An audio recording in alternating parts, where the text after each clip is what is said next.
Selamat pagi Bapak Ibu Saudara.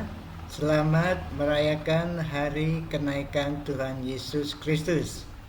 Mari kita nanti bersama-sama masuk ke dalam persekutuan di gereja masing-masing untuk merayakan kenaikan Tuhan kita Yesus Kristus. Yesus Kristus naik ke surga untuk menyediakan tempat bagi kita, menjemput kita. Tuhan Yesus Kristus naik ke surga sebagai imam besar kita yang penuh belas kasihan, yang merasakan pergumulan kita. Nah, pada hari ini kita diberi tahu juga bahwa fungsi Yesus di surga sana juga sebagai kepala. Memang ada yang menjelaskan sekarang ini Yesus sudah memenuhi perjanjian Daud menjadi Raja Israel. Tetapi ada yang tidak setuju karena perjanjian Daud itu Yesus akan datang ke bumi nanti bertahta dengan Israel di sana pada waktu memerintah dalam kerajaannya nanti, kerajaan di bumi ini. Jadi belum. Walaupun demikian saudara, katakanlah kedua-dua pendapat ini saling tidak setuju satu dengan yang lain, tetapi yang jelas bagaimanapun juga Yesus adalah Tuhan. Jadi juga penguasa, maha kuasa.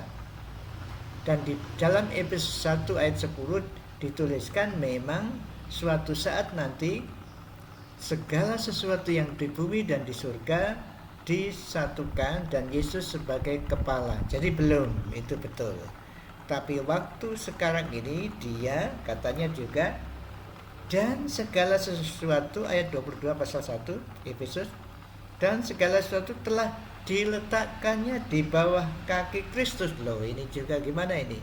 Satu sisi belum, tapi satu sisi segala sesuatu sudah diletakkan di bawah kaki Kristus. Lalu juga dikatakan ini pada Efesus 4:15, tetapi dengan teguh berpegang kepada kebenaran di dalam kasih kita bertumbuh di dalam segala hal ke arah Dia Kristus yang adalah kepala. Nah, itu kepala kita, itu jelas Kristus kepala gereja. Itu juga ditulis di dalam Efesus 5 ayat 23 yang berisi mengenai nasihat suami supaya mengasihi istri dengan bacaan seperti ini. Karena suami adalah kepala istri sama seperti Kristus adalah kepala jemaat. Dialah yang menyelamatkan tubuh. Jadi Bapak Ibu Saudara sekalian, bagaimanapun juga entah tidak setuju itu memenuhi perjanjian Daud atau setuju atau pada waktu sekarang ini bukan pemenuhan kerajaan perjanjian Daud, itu. Tetapi yang jelas Yesus adalah maha kuasa dan sekarang berfungsi sebagai kepala gereja. Nanti akan mempersatukan segala sesuatu surga dan bumi, tapi segala sesuatu telah diserahkan di bawah kakinya. Ini bagaimana ini? Jadi jelas Yesus di sana sebagai kepala gereja. Gereja adalah tubuhnya. Kumpulan orang percaya adalah anggota tubuhnya, Saudara adalah salah satu daripada anggota tubuh. Dan setiap anggota tubuh itu berfungsi. Tidak ada yang tidak berfungsi, walaupun fungsinya kecil sekali. Ada yang kita tidak tahu fungsinya apa, mungkin sekarang sudah tahu, tapi saya tidak belajar itu, mungkin tidak tahu apa fungsi itu, apa usus buntu fungsinya apa, saya tidak tahu, tapi para dokter mungkin tahu. Semua berfungsi. Jadi saudara seharusnya berfungsi dan memang harus berfungsi dalam kehidupan saudara. Tuhan menaruh Bapak Ibu Saudara di mana, dan kita semua kan diberi karunia masing-masing. Ada karunia mengajar, karunia mengembalakan, karunia murah hati, macam-macam karunia yang diberikan kepada setiap orang percaya, sehingga orang percaya itu berfungsi sebagai anggota tubuh Kristus, dan Kristus adalah kepala. hidup kita digerakkan oleh pikiran yang ada di kepala. Jadi saudara seharusnya mengerti fungsi saudara itu apa, karunia saudara apa.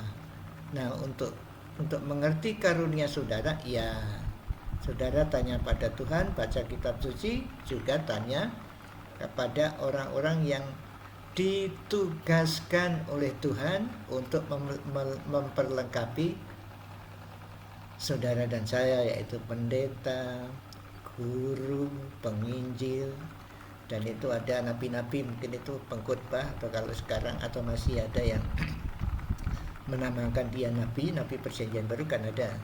Tapi kelompok inilah, orang-orang yang mempunyai karunia inilah yang melengkapi saudara dan saya, sehingga saudara tahu arah hidup saudara. Mari kita cari tahu kepada Tuhan lewat nasihat-nasihat apa yang harus kita lakukan hari ini. Saya harus jadi apa di dalam dunia ini, arah hidup saya kemana. Nah, saudara perlu merenungkan firman Tuhan dan perlu nasihat-nasihat dari orang-orang yang telah dipilih Tuhan untuk menyampaikan kebenaran firman Tuhan. Mari Bapak Ibu Saudara, kita melakukan apa yang dikehendaki Tuhan kita lewat menaati firman-Nya. Firman-Nya disampaikan oleh hamba-Nya dengan penjelasan, saudara dan saya mempertimbangkan, dan Roh Kudus membimbing saudara untuk melakukan apa yang saudara baca, apa yang saudara dengar, apa yang saudara tulis, apa yang saudara lihat di dalam YouTube, mungkin khotbah di YouTube, dimanapun juga berada firman Tuhan itu. Selamat menjalani tugas saudara sebagai anggota tubuh Kristus yang diarahkan oleh kepala, yaitu Tuhan kita Yesus Kristus. Mari kita berdoa. Tuhan, kami mohon Engkau memberitahukan kepada kami apa yang harus kami lakukan di dalam kami menjadi keluarga besar, menjadi tubuh, anggota tubuh Kristus ini. Biarlah hari ke hari kami tahu arah hidup kami, karena Tuhan telah memberi tugas kepada masing-masing kami semua untuk melakukan kehendak-Nya lewat menjadi anggota tubuh Kristus ini. Kami mohon juga kiranya orang-orang yang Tuhan pilih untuk mendidik kami, mengarahkan kami, Tuhan memberi kebijaksanaan kepada mereka dalam mengarahkan anggota jemaat-Nya untuk diperlengkapi sehingga berfungsi tepat pada tempatnya, tahu menjalani kehendak Tuhan. Terima kasih Tuhan. Amin. Selamat beraktivitas. Pakai masker ya, harus terus ya. Pakai masker, jaga jarak, jauhi kerumunan, sering cuci tangan, dan di rumah saja kalau tidak penting. Selamat, Tuhan memberkati Bapak Ibu Saudara dan saya. Amin.